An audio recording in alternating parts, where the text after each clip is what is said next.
Welcome everyone to the Flower Files podcast sponsored by Wildly Native Flower Farm. Here everyone is welcome to talk with fellow flower lovers, including real perspectives from the farm, the flowers, and me, the florist. From the messy day-to-day operations down to the details and even business perspectives, this podcast has a little bit of everything to keep it real. We know that life can get crazy and we don't always have the time to spend on what we love, so we are here to help you take a little time to indulge in nature. I'm Liza Getz. I'm Lizzie Frey, and we are the team that makes this podcast. Every once in a while we have a couple guests, this business thing, and what we are working with is called life. Join us as we walk you through how to think outside the box, talk from the farmer's perspective, have honest conversations about florals, and how to run, well, life. So listen in. You can find us on Apple Podcasts, Spotify, in the podcast section, and any of your other podcast platforms. You can also find us online at wildlynativeflowerfarm.com, and in an easy way, you can look in the show notes, and all of the information will be right there for easy access for you guys. Hey flower friends, and welcome back to the Flower Files. I'm Liza, and today we're diving into a topic that I know so many of you are curious about. I'm super curious about it. Flower preservation. You know, when you create that perfect bouquet or you harvest that one breathtaking bloom and you wish it could last forever? Well, I'm here to tell you, what if it could? Joining me today is the incredibly talented Andrea Cole. She is literally a preservation artist who takes fresh florals and turns them into just incredible keepsakes that last a lifetime. So whether you're a florist, a bride, a flower farmer, a flower lover, and you're just looking to maybe expand your offerings or understand the process a little bit better, this episode is packed with insight and inspiration.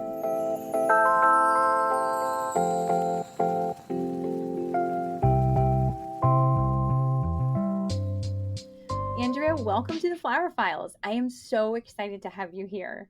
I am so excited to be here. Thank you so much for having me. You are such an inspiration, and we briefly discussed this earlier. You do everything and anything, and it's such a pleasure to be here today. I feel like some days my hair is on fire and I'm running in all directions, and everybody's like, wait, we got this.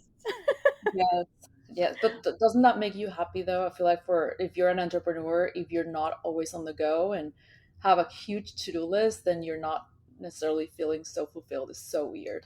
I feel like those days where there's days where I'm like, okay, this team member's taking care of this and this team member's taking care of this, and I don't have to worry about that. There have been multiple times where I have stood there and been like, oh my God, what do I do? I know. Yes, I don't like that at all. I don't Right? either. I don't Yeah. either. I'm like, let me go fold laundry or something.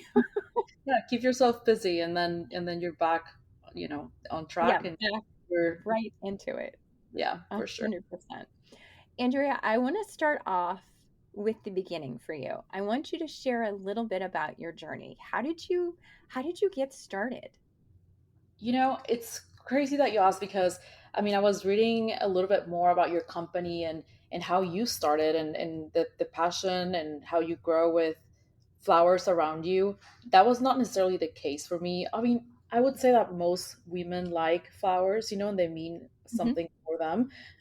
But it was in 2016 when I received a beautiful bouquet of flowers from my now husband as a Ooh. Valentine's bouquet. Yes, it was absolutely stunning. And shortly before that, I had learned that his grandmother used to press flowers in books. I'm sure we've all done this, right? Like, Oh my gosh. especially here in the United States, I had no idea that people learn this through school. I had no idea that you could press a flower and that it could basically live there forever, right? So Mhm, I went mhm. to the library once, there was like this thick book that I was just browsing, and a whole big pansy that was entirely brown at that time fell through the like to the floor, and I was like, Oh, wait, yeah. what? You can press flowers? This is just insane. And so it really was that moment that inspired me to try it. And that is basically how it started. Oh, that's cool. That is cool.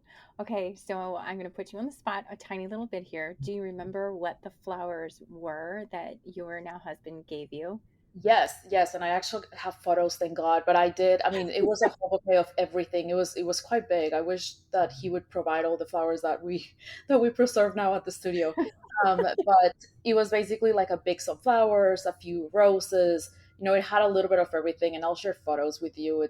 I got to experience pressing flowers the hard way just because there Mhm. were so many different thicknesses and I had no idea what I was getting into. So of course a few molded and whatnot. Of course later I learned that the thinner the flower is or the petals, the easier it is to press, right? but Yeah. but yeah, I have photos and I love that I do because I go back and look at the arrangement and all the projects that I started doing with that bouquet. Oh, that's awesome. That is absolutely awesome. I love it. I absolutely love it. I wonder if there's I wonder if there's like a secret recipe. I don't know. I feel like pansies are always fantastic. I feel like you can do anything with a pansy. You can eat it, you can press it, you can do Yes, all of these things, and they grow and they grow and they grow. But when it yes. comes to dahlias and roses and peonies and those petally flowers, what's the secret to preserving some of those? Oh my goodness, it's a science. I'm not gonna lie. Especially, I Mhm. mean, coming from a family of farmers, of flower farmers, you know that there's like some farms spray different chemicals on the flowers, and that Yeah. alone actually does make your preservation methods vary. And of course, that's something that we would not know when we receive the flowers. But Mhm. going back to basically the type of thicknesses, pressing a sunflower is not as easy as it you would think, right? Oh Because my gosh. again, the No very, way. very yes, like the center, it's so thick and compared to the petals. So if you press everything as a whole, your petals are basically gonna shrink like crazy. And so Yeah. I've learned to have to deconstruct the flower and press them with different methods. So I know it sounds really weird, but the best way to preserve or press the center of a sunflower is basically in the microwave. Whereas the I've petals, heard about uh, that. I've heard about the microwave, and there's a there's a whole method behind, so you can microwave, you can regular press, like there's all these different methods, and that's when I was like, okay, this is like so much bigger than my brain. yeah, as I said, it's a science. I feel like it's trial and error, and there's a lot of resources nowadays that you can find online and kind of like understand, kind of like the basics. Because once you have an understanding of the thickness of different flowers and what kind of preservations there are out there, it's going to be easier for you to basically start a project on your own. If you're starting to press flowers, I've always recommended hydrangea, just because you buy a stem and you have hundreds of little flowers, right? And the faces of those flowers are so thin and so Mhm. flat that it's so easy for you to press those flowers and they come out beautifully. They also retain their color, which is amazing. And this is the flower that I recommend starting with if you kind of want to DIY a project. Okay, so let's start with a how. And for those of us who are totally new, what are the main methods of preserving flowers?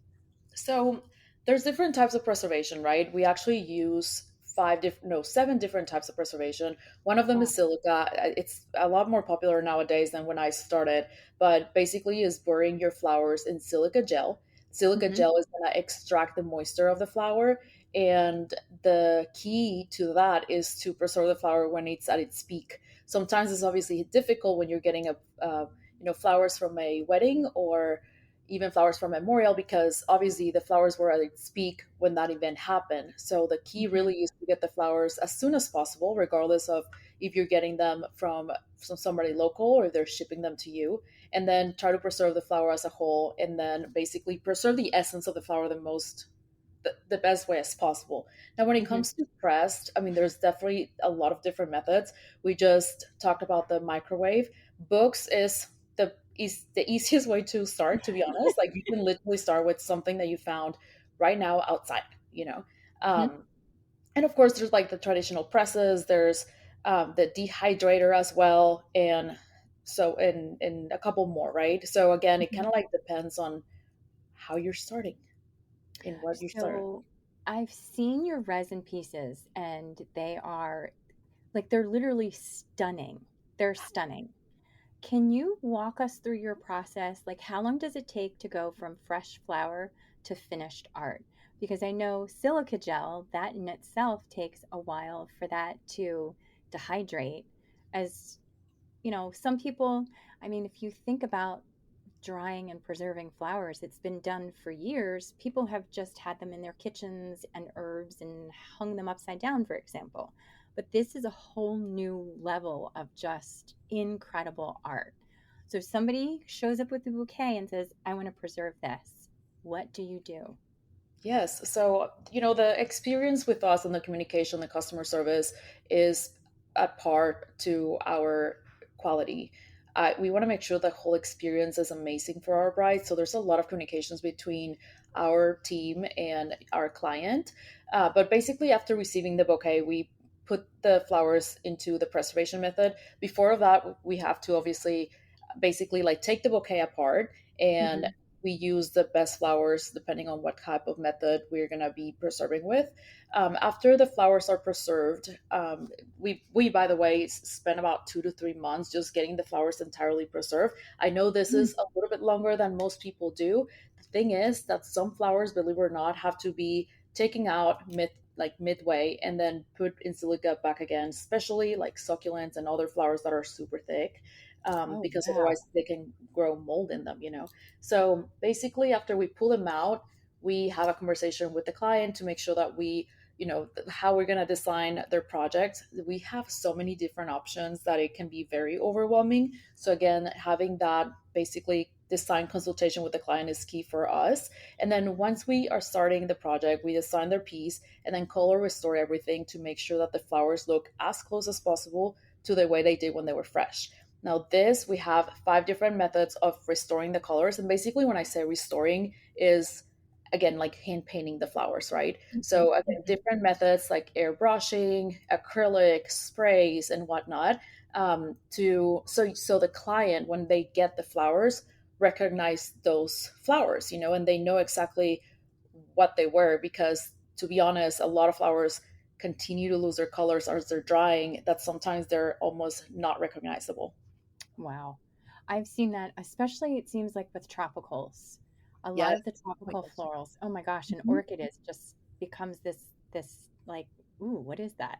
Brown, beige, you're gonna see a lot of Yeah, burgundy. They yeah. leaves, that are so thick, definitely lose their color.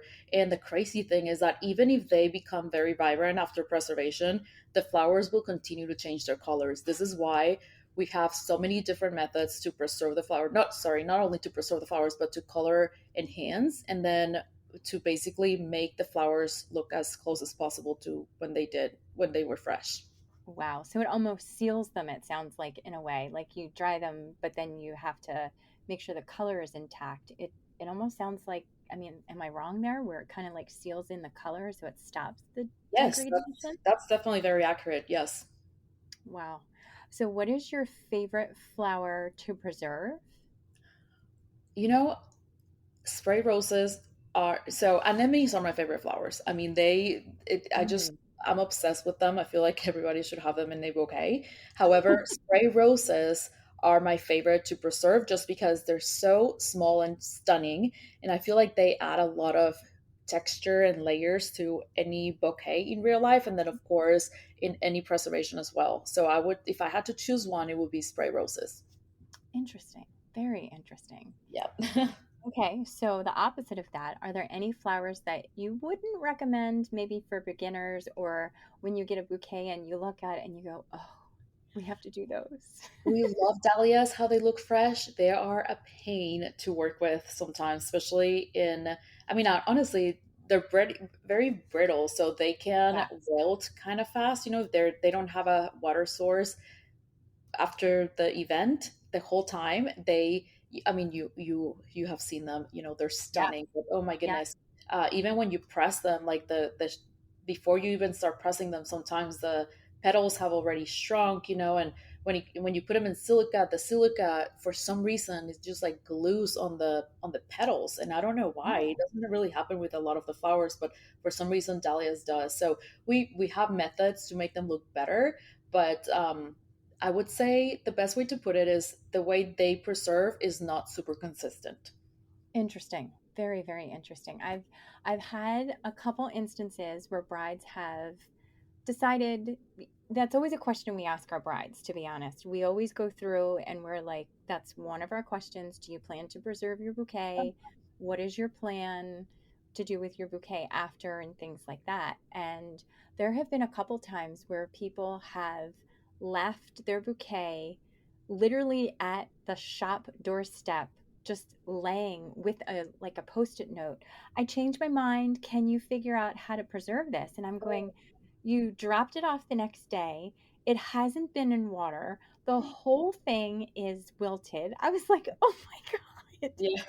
I just, so tell me, help me understand, what do you guys do if somebody brings in a bouquet and the whole thing is just kind of like, ugh?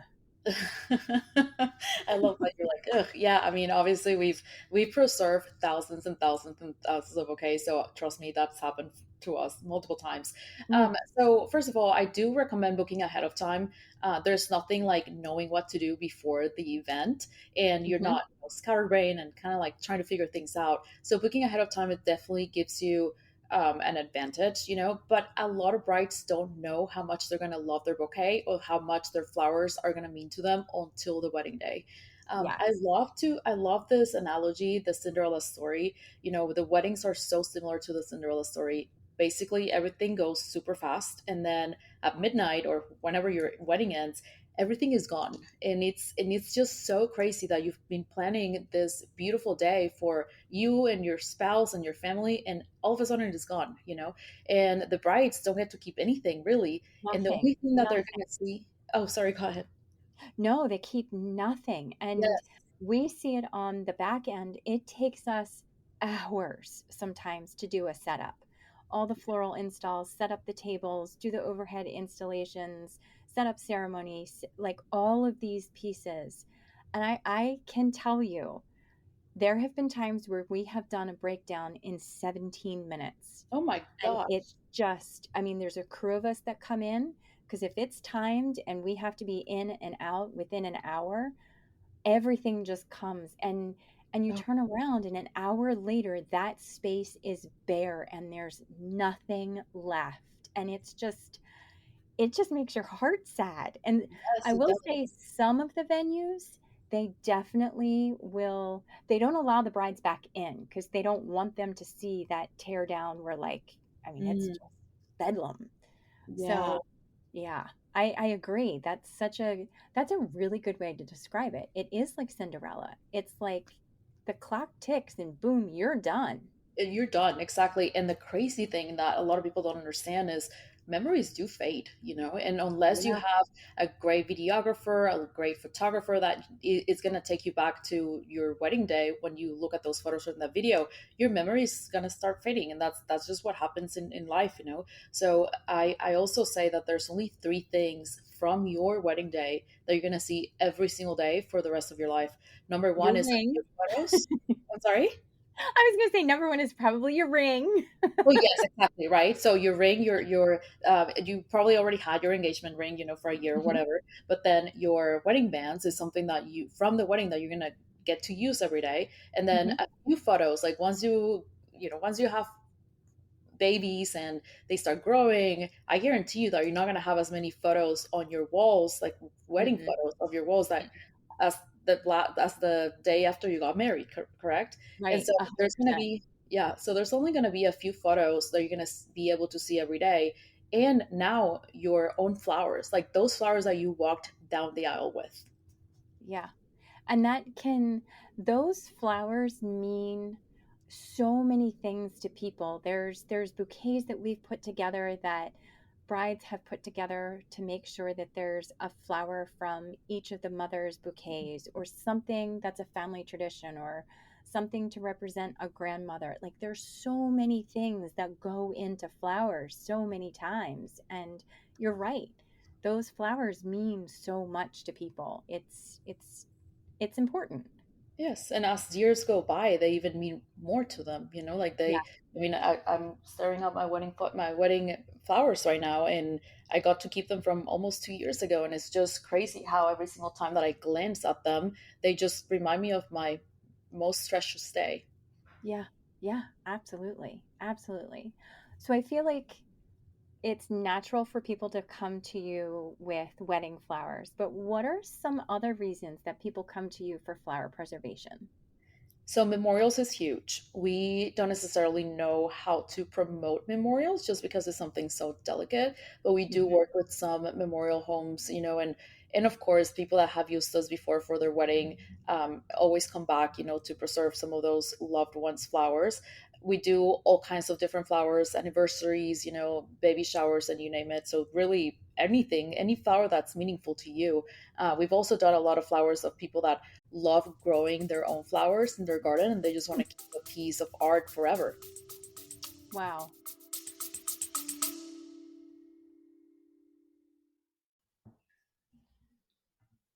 Hey guys, Lizzie here. I bet you didn't know this about me, but I am gluten free, and one of the things that I struggle with is going to the grocery store and finding the foods that fit my dietary needs. What I have been doing for the past couple of months is ordering from Hungry Root. Now, Hungry Root is an online company where you can order groceries off of their website. It's full of produce, crackers, cookies, to muffins, to meats, and all the different types of snacks and things like that. They have made my life so much easier in the process of finding foods that fit my dietary needs. There are filters that you can adjust, such as non GMO, dairy free, gluten free, paleo, different preferences, and things like that. So, what they have done for us, because they're such a generous company, the Hungry Root team has given us a 40% off discount code on your first box. So, if you use the code FLOWER40, and that's capital FLOWER 40 at checkout, you will get 40% off your first box. I'm so excited to team up with these guys. They've made such an impact on my life in the morning and to my day to day life. And I hope you experience the exact same thing that I do. All of the information will be linked down below, including the link to where it should already be pre applied to your cart when you hit the link and go to their website. And I will also add the code at the bottom for easy access in our show notes. I hope you guys have a wonderful day and enjoy your first box through Hungry Root.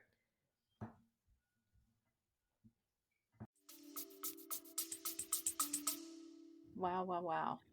I can imagine flower farmers listening to this and they're thinking, well, can I offer this to my clients? Like, what advice do you have for someone who wants to start offering preservation services? Well, I am part of a lot of Facebook groups and I see people start. I mean, don't get me wrong, everybody starts somewhere, right? And it's Mhm. absolutely perfectly fine and you have to. And in fact, like I just learned everything on my own. I never actually took any courses or any classes or I didn't even look up how to preserve flowers. I will say that if you do that perfectly fine, you probably do have even an advantage if you do. However, trial and error is how you're going to learn. Like there's Mhm. no questions asked. So get your hands dirty. Don't be afraid to start.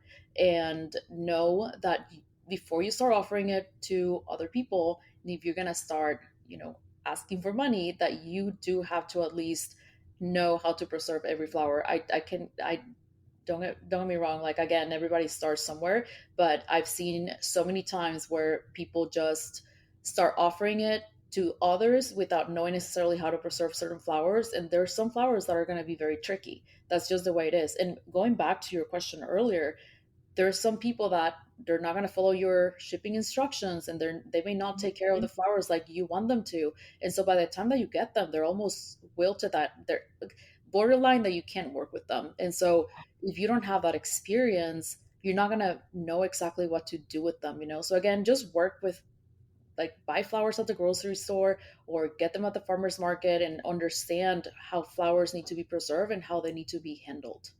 And how they're going to react to the different methods. As you said, I mean, Uh-huh.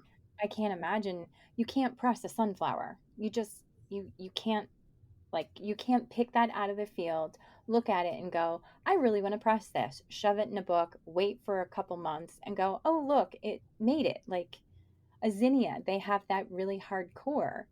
Like Hmm, you've got exactly. to play and experiment and Yes. mm, And that is wow, just respectful for whoever you're working with, your clients, right? That is just a form of respect, I think. 100%. It's a profession. It is a Correct. profession for sure. Yes, definitely. Equipment and pricing and expectations. I mean, all of those things are things that, you really have to think, and space. And oh my gosh, how do you keep track of where all the flowers for I just thought of, like, how do you catalog a bouquet comes in, it has all these different flowers in it, they're ready at different times, and then you have to put it back together. You have must have incredible record keeping. Yes, I mean, we started small, so that's how we were able to grow and continue to be very organized. My background is in marketing, and I do have a lot of experience basically doing marketing, and not only marketing, but really just making sure that everything is organized. So a CRM is something that I definitely recommend to anybody to have, regardless of what kind of business you're in, because it's going to help you have everything under control. But we definitely, like, right now we have 650 bouquets in house that are Wow. perfect. Yes. So we definitely need to know where everything is at any time. Like if I'm in China right now and a customer calls me, I can just pull it up from China and tell you exactly where their bouquet is, show you photos of how the flowers arrived, show you photos of how they look like now that after taking them out of preservation, and all kinds of notes from every single department that have touched them. So yeah, it's very important to be organized for sure. That's amazing. Amazing. So you have mentioned twice, and I want to ask, how do you have people ship them to you? How in the world?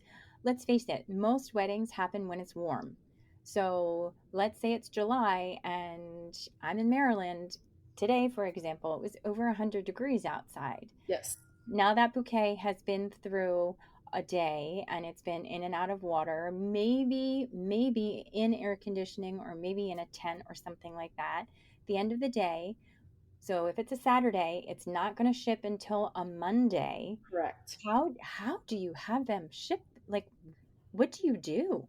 I would say that about 60% of our clients actually ship their bouquet to us. So we have everything down to a science when it comes to shipping instructions. There's actually a video on our website that you can see, just because the shipping is so important and so crucial. Basically, the key is to make sure that your flowers are in a water source almost at any given point after your wedding, right?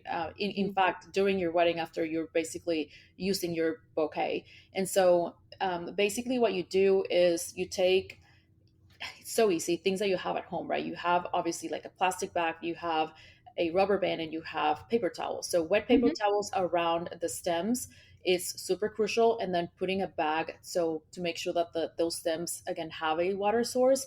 But Mhm. don't do that during the weekend, do it on Monday when you ship them. That way basically the flowers will not be without water, but for a very long time, except for just the shipping part.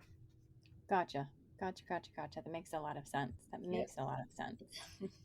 So, what's one thing you think flower lovers might not realize about preservation work? What's one thing that you're like, I wish more people knew this? You know, um, if you go to our website and you see our gallery, you'll see the quality of our products. But even then, after producing over 50,000 pieces, some flowers are just not consistent. And it doesn't matter what you do with them, they're just not going to preserve consistently. So, keeping in mind and giving yourself some grace with how flowers preserve is so important, because you cannot expect, like anemones, as I mentioned, I love them, but they're so they're so delicate.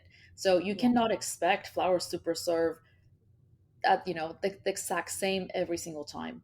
We do have that gallery that I just mentioned on our website. It has thousands and thousands of pieces that we've done in the past, because we want to make sure that we are super transparent with our clients and they know how they preserve. So we actually guide people to our gallery to make sure that they're looking, hey, you can filter even with like type of flower, color of the bouquet, background color, etc. So by filtering by type of flower, you're going to be able to see those flowers that you're going to have in your bouquet and how they preserve. You're going to be able to see if they preserve pretty consistently, or if they preserve, not as consistently and not as pretty. So if you're planning ahead and you're getting married, just say like in a few months, if you really like, if that piece is going to mean that much to you, you can basically pick your flowers based on how they preserve. And we've had a lot of people do that actually.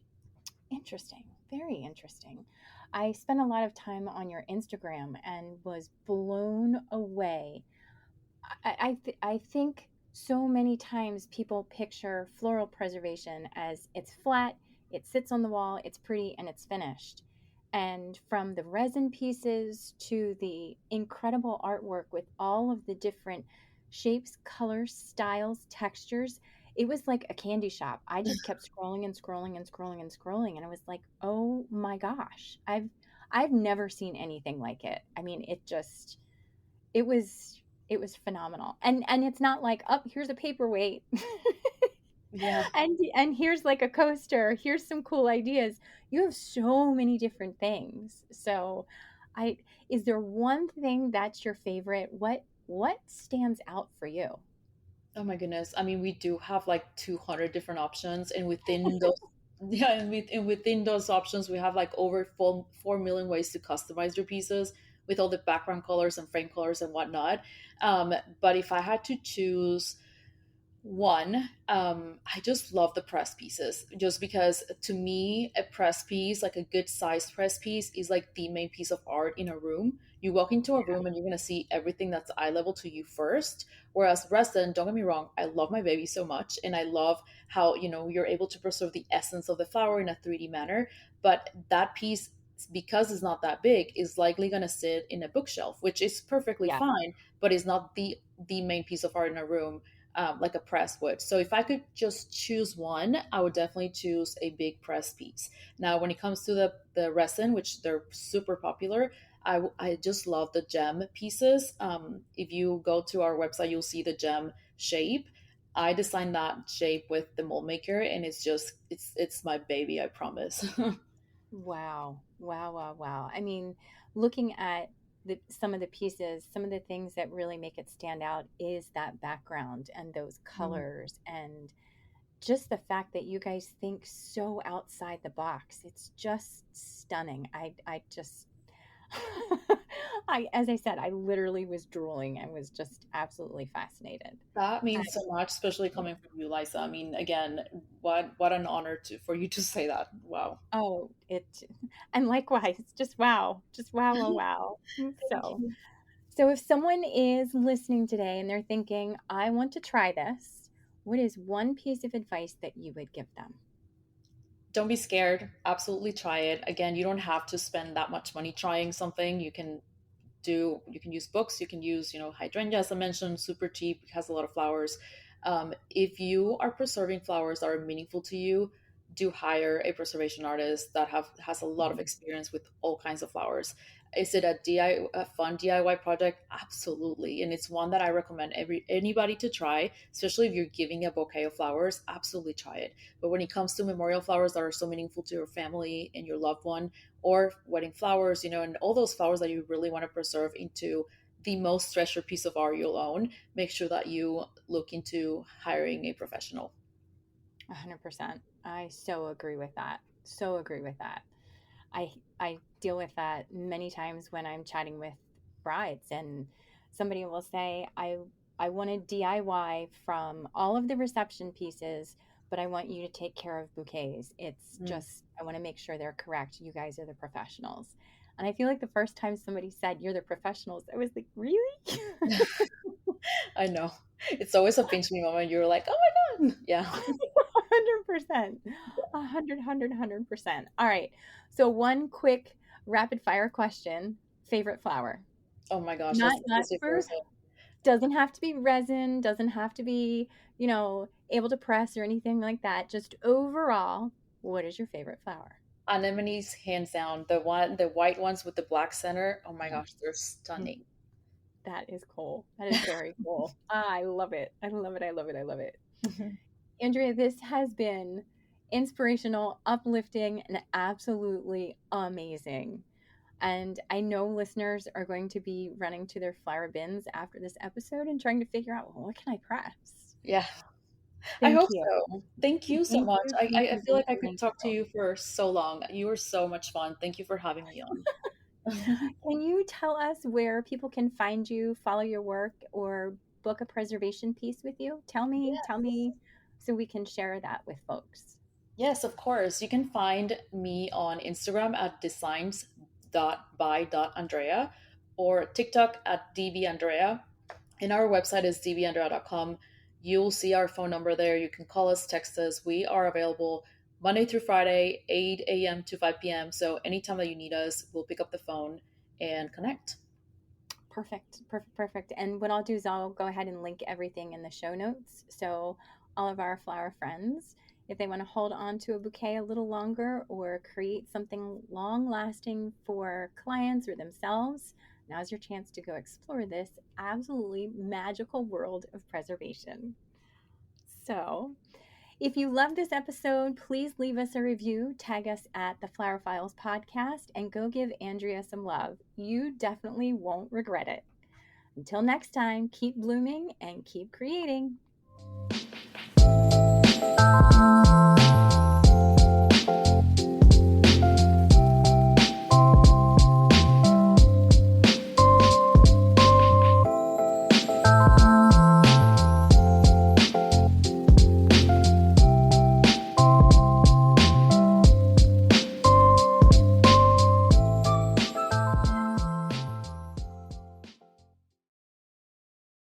Hey guys, just dropping a line to tell you about Patreon. So I asked them, meaning Mom and Amber, what is Patreon anyway? Because I honestly had no idea. So we're going to explain it to you from our perspective so that you understand and so that I understand. Because the first time I saw it, I was like, Patron? We're drinking tequila? Great. So Patreon is for less than a cup of coffee, those fancy coffees that y'all like, a day, you can sign up to become one of our members. A little family. Exactly. And what does that get us? It gets us some freebies, some special episodes that other people do not get access to. You can interact with us on a special platform where we can ask you questions and interact with you. It's tons of fun. Mm-hmm. And even on those special episodes, we might be less censored than we are already. And we're going to have a couple fun ones that we can just kind of throw in there and talk about and laugh and go on tangents and have fun. So I hope that you all enjoy it because we're going to have fun along the way. We're crazy excited. Thanks, guys. Yeah. Back to the episode now. Bye. Gracias.